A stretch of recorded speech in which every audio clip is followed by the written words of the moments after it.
നമുക്കറിയാവുന്ന വസ്തുതയാണ്, റിപ്പോർട്ടുകൾ നമ്മൾ കാണുന്നുണ്ട്, നമ്മളും അനുഭവിക്കുന്നുണ്ട്. കാലാവസ്ഥ വ്യതിയാനം എല്ലാവരിലും, അതായത് വല്ലാത്തൊരു മാറ്റമാണ് ലോകം മുഴുവനും ഉണ്ടാകുന്നത്.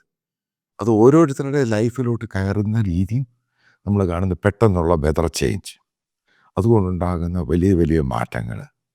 ഇപ്പോൾ ലോസ് ഏഞ്ചലസ് തീ ആണെങ്കിൽ തന്നെ, സൗദി അറേബ്യയിൽ നടന്ന ഹീറ്റ് വേവ് ആണെങ്കിലും, അവിടെ പെട്ടെന്ന് കാലാവസ്ഥ മഴയുണ്ടാകുന്നു, ഫ്ലഡ് ഉണ്ടാകുന്നു. ഇങ്ങനെ ലോകത്ത് പല രാജ്യങ്ങളിലും പലതും ഇങ്ങനെ സംഭവിച്ചുകൊണ്ടിരിക്കുകയാണ്. ഇതിൻ്റെ പിന്നെ മറ്റൊരു വശം ഉണ്ടായിട്ടുണ്ട്. അതായത് കാലാവസ്ഥ വ്യതിയാനം കൊണ്ട് ലോകത്തിന് ഏതൊക്കെ രീതിയിലുള്ള മാറ്റങ്ങളും ലാഭമാണ് ഉണ്ടാകാൻ പോകുന്നത്. ആ പാർട്ടിലോട്ടാണ് ഈ വീഡിയോയിലെ പ്രധാന കണ്ടന്റ് എന്ന് പറയുന്നത്. നിങ്ങൾക്കറിയാം സൂയസ് കനാലിൻ്റെയും പനാമ കനാലിൻ്റെയും പ്രത്യേകത. അതായത് സീ റൂട്ടാണ്, കനാലാണ്, ബിസിയസ്റ്റ് റൂട്ടാണ്. ഒന്ന് സൂയസ് കനാലിൻ്റെ ട്രബിൾഡ് വാട്ടർ എന്ന് വേണമെങ്കിൽ പറയാം, ഡേഞ്ചറസ് വാട്ടർ ആ രീതിയിൽ പറയാം. പനാമ കനാലാണെങ്കിൽ എത്രയോ ദിവസങ്ങൾ ക്യൂ നിന്നിട്ടാണ് കനാൽ വഴി ഇങ്ങോട്ട് കയറി വരുന്നത്.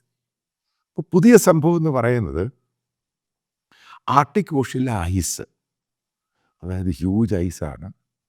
ഇത് മെൽറ്റ് ചെയ്യാൻ തുടങ്ങിയപ്പോൾ പുതിയ സീ റൂട്ട് വരികയാണ്. അതായത് നോർത്ത് കോസ്റ്റ്, അതായത് നോർത്ത് അമേരിക്കയിൽ നിന്നും ഏഷ്യൻ രാജ്യങ്ങളിലോട്ടും യൂറോപ്യൻ രാജ്യങ്ങളിലോട്ടും ഇന്ന് കടലിലുള്ള വെസൽസിൻ്റെ സഞ്ചാരം, ട്രാൻസ്പോർട്ട് മർച്ചൻ്റ് വെസൽസിൻ്റെ സഞ്ചാരം ഏകദേശം 40% അതിൻ്റെ കോസ്റ്റ് കുറയുമെന്നാണ് പുതിയ സ്റ്റഡീസ് പറയുന്നത്. കാരണം ഇത് ഐസ് പെട്ടെന്നാണ് ഉരുകുന്നത്.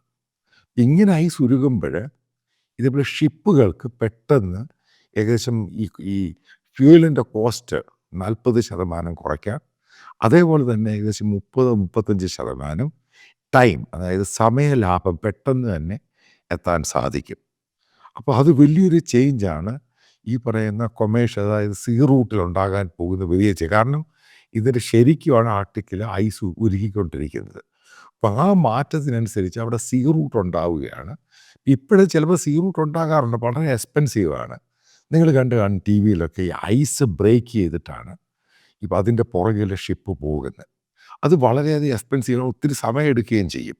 അതായത് ഐസ് ബ്രേക്ക് ചെയ്ത് പോകുമ്പോൾ ഇപ്പോൾ പോകുന്നതിൻ്റെയൊക്കെ ഏകദേശം 100-150 ഇരട്ടിയാണ് എക്സ്പെൻസ് എന്ന് പറയുന്നത്. അപ്പോൾ ഐസ് ഉരുക്കി കഴിയുമ്പോൾ ഈ ഭാഗത്തിൻ്റെ സീ റൂട്ട് ക്ലിയർ ചെയ്ത് കഴിയുമ്പം നോർത്ത് അമേരിക്ക, അതായത് അമേരിക്ക ആണെങ്കിലും നോർത്തേൺ കോസ്റ്റ് ആണെങ്കിലും അവിടുന്ന് യൂറോപ്പിലും ഏഷ്യയിലോട്ടും വരും ഇപ്പോഴത്തെ സമയത്തിൻ്റെ 4 അങ്ങ് കുറയുകയാണ്. അതായത് ട്രാൻസ്പോർട്ടേഷൻ കോസ്റ്റ് കുറയുമ്പോൾ നോർമലായിട്ട് സാധനങ്ങളുടെ വില കുറയും. ഇൻഫ്ലേഷൻ തന്നെ കുറയാനുള്ള സാധ്യത ശരിക്കും ഉണ്ടാകുന്ന എക്കണോമിസ്റ്റ് വീക്കിലിയുടെ പുതിയ റിപ്പോർട്ടിൽ പറയുന്നത്. ഈ അടുത്തൊരു പ്രത്യേകത എന്ന് പറയുന്നത്, നിങ്ങൾക്കറിയാം കാലാവസ്ഥ വ്യതിയാനം കൊണ്ട് ലോകത്തെ എനർജി സോഴ്സ് എന്ന് പറയുന്നത് ഏറ്റവും കൂടുതൽ ഗ്രീൻ എനർജിയാണ്. അതായത് ലോകത്തിൻ്റെ ഇപ്പോഴത്തെ സർവേ അനുസരിച്ച് അമേരിക്കൻ ജിയോളജി ആണെങ്കിലും മറ്റുള്ള പല റിസർച്ച് ഏജൻസികളും ചെയ്ത് മനസ്സിലാക്കിയിരിക്കുന്നത്, മറ്റുള്ള ഇൻ്റർനാഷണലി കൺഫേംഡ് ആയിട്ടുള്ള സംഭവമാണ്. അതായത് ആർട്ടിക് ഐസ് ഉരുകി കഴിയുമ്പോൾ, കാനഡ, അമേരിക്കയുടെ, റഷ്യയുടെ ആ ഭാഗത്തെ ഐസുകൾ ഉരുകി കഴിയുമ്പോൾ ലോകത്തിലെ ക്രൂഡ്, അതായത് ഓയിൽ, അതിൻ്റെ 13% ഈ ആർട്ടിക് മേഖലയിലാണ്. അതായത് അത്രമാത്രം ക്രൂഡ്, അതായത് ഓയിൽ എടുക്കാൻ സാധിക്കും. അതേപോലെ ലോകത്തിൻ്റെ 30% ഗ്യാസ് എന്ന് പറയുന്നത് ഈ മേഖലയിലാണ്. കാരണം ഇപ്പോൾ ഐസ് ഇങ്ങനെ മൂടിക്കിടക്കുന്നതുകൊണ്ട് അവിടെ എക്സ്പ്ലോർ ചെയ്യാനൊന്നും പറ്റുന്നില്ല. പക്ഷേ ഇത് മാറിക്കഴിയുമ്പോൾ, ഇത് എക്സ്പ്ലോർ ചെയ്യുമ്പോൾ ഇതിൻ്റെ വലിയൊരു സംഭവം, അതായത് ഇന്നൊരു വലിയ ഡിമാൻഡാണ് എനർജിക്ക് വേണ്ടി ഉപയോഗിക്കുന്നത്, അതിനൊരു വലിയൊരു പരിഹാരം ഉണ്ടാക്കാനും ഇതിൻ്റെ വില താഴുവാനും ഇടവരുമെന്നാണ് മറ്റൊരു റിപ്പോർട്ടിൽ പറയുന്നത്.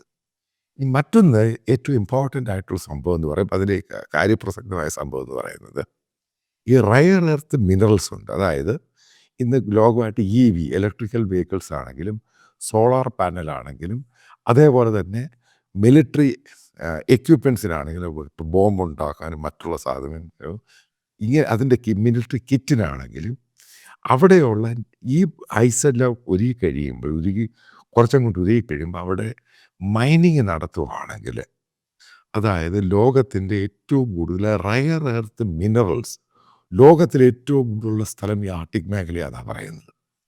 അങ്ങനെ വന്നു കഴിയുമ്പോൾ ഈ ഇലക്ട്രിക് വെഹിക്കിൾസിൻ്റെ വില ഭയങ്കരമായിട്ട് കുറയും. കാരണം ഇപ്പോൾ ഏറ്റവും കൂടുതൽ ഡിപ്പെൻഡ് ചെയ്യുന്നത് ചൈനയും മറ്റുള്ള രാജ്യങ്ങളെയാണ്. കാരണം ചൈന ഇതുകൊണ്ടാണ് ചൈന അതിനകത്ത് ഡോമിനേറ്റ് ചെയ്തിരിക്കുന്നത്. ഈ സംഭവങ്ങളൊക്കെ പുറത്തെടുത്ത് കഴിഞ്ഞ്, അതായത് ഗ്രീൻ എനർജിയുമായിട്ട് ആണെങ്കിൽ ഗ്രീൻ എനർജി, അത് സോളാർ പാനലും മറ്റുള്ള സാധനങ്ങളും ഉണ്ടാക്കാൻ വേണ്ടി ഇവിടെയുള്ള ഐസ് ഉരുകുവാണെങ്കിൽ ഇത് ലോകത്ത് മറ്റൊരു വലിയ സാമ്പത്തിക നേട്ടം ഉണ്ടാക്കാൻ ഇടവരുമെന്നാണ് പറയുക. അതായത് ഒരു ഭാഗത്തുണ്ടാകാൻ പോകുന്ന റൂട്ടിലുള്ള വലിയൊരു വ്യത്യാസം, അതായത് ടൈം കോസ്റ്റും അതിൻ്റെ ടൈമിൻ്റെ ഇതും അതേപോലെ തന്നെ അതിൻ്റെ ഫ്യൂൽ കോസ്റ്റും 30 മുതൽ 40% കുറയാൻ സാധ്യതയുണ്ട്.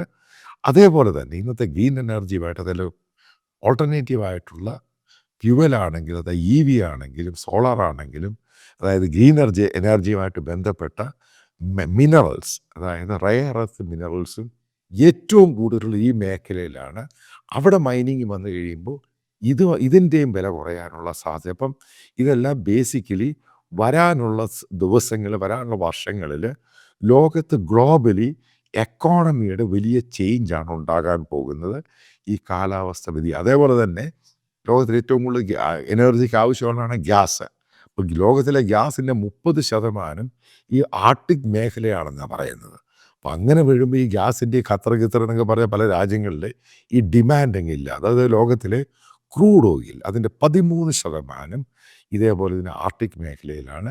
അപ്പോൾ അതായത് മനസ്സിലാക്കട്ടെ, ഇത് കൺക്ലൂഡ് ചെയ്യുന്ന പാർട്ടെന്ന് പറയുന്നത്, കാലാവസ്ഥ വ്യതിയാനം കൊണ്ട് ഒരിടത്ത് പ്രശ്നമുണ്ടാകും, മറ്റൊരു ഭാഗത്ത് ഈ ഐസ് ഉരുകുന്നതോടുകൂടി ഈ വലിയൊരു സാമ്പത്തിക ലാഭം ലോകത്തിലെ പല രാജ്യങ്ങൾക്കുണ്ടായി.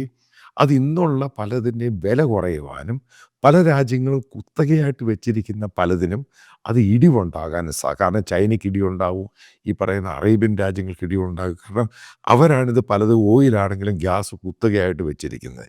അതേപോലെ റഷ്യ ആണെങ്കിലും അമേരിക്ക ആണെങ്കിലും ഇത് പൂർണ്ണമായിട്ടും ഉണ്ടാകുമ്പോൾ അതിൻ്റെ പ്രയോജനം ലോകത്ത് എല്ലാവർക്കും കിട്ടും. കാരണം ഇൻഫ്ലേഷൻ കുറയും, ഇതിൻ്റെ ഡിമാൻഡ് ഇപ്പോഴത്തെ ഡിമാൻഡ് അങ്ങ് കുറയും. അതേപോലെ ഈ ട്രാൻസ്പോർട്ടേഷൻ കോസ്റ്റ് കുറയുമ്പോൾ സാധനങ്ങളുടെ വില കുറയും. അതുപോലെ തന്നെ പ്രധാനമായിട്ടുള്ള സംഭവം ഈ സൂയസ് കനാലിൻ്റെയും ഈ പനാമ കനാലിൻ്റെയും അത് അവിടെ കാത്തു കെട്ടി അതിൻ്റെ ഡിമാൻഡ് കുറയുന്നു. അതായത് വരാൻ പോകുന്ന സമയത്ത് ലോകത്ത് ഈ കാലാവസ്ഥ വ്യതിയാനത്തിൽ ഐസ് ഉരുകുന്നതോടുകൂടി വലിയ സാമ്പത്തിക നേട്ടമാണ് ലോകത്ത് പല രാജ്യങ്ങൾക്കും ഉണ്ടാകാൻ പോകുന്നതാണ് പുതിയ എക്കണോമിസ്റ്റിൽ വന്നിരിക്കുന്ന ഏറ്റവും ലേറ്റസ്റ്റ് റിപ്പോർട്ട്.